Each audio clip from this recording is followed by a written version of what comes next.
Anonymous procedures. Once again, an anonymous procedure is a procedure without a name.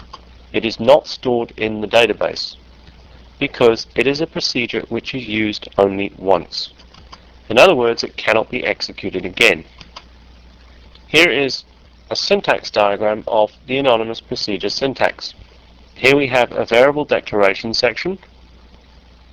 It's optional and it's listed under the declare section. The / command at the end will submit the procedure to the parser, compile it, and then execute it. The block declared between the begin and end statements is the executable code. This part here is actually demonstrating that we can place a block within a block, including its own exception trap loop. Here we can see the exception traps highlighted. The raise statement is optional. What it does is it actually passes the exception up to the parent or calling procedure, be it another procedure you have written or your application. These are called exception traps. They trap exceptions. Now I'm going to demonstrate some very simple anonymous procedures. Here is an anonymous procedure highlighted here. I'm using dbms output within the procedure to output some information, so I need to set server output on in order to get the output from dbms output to appear in SQL+.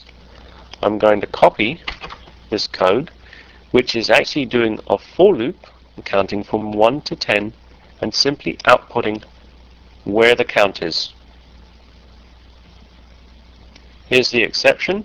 Generally, an exception trap has a rollback, especially if you have any kind of SQL database change activity such as DML statements. In this case it's not strictly necessary, but we'll put it there anyway. Let's copy and paste this procedure and execute it. And you can see we have a count from 1 to 10. Very simple. Here's another slightly more complex anonymous procedure. It builds what's called a cursor, which we'll get onto later, and then it does things to the supporting ACT table based on the ACTs and shows that was selected to create supporting ACT records.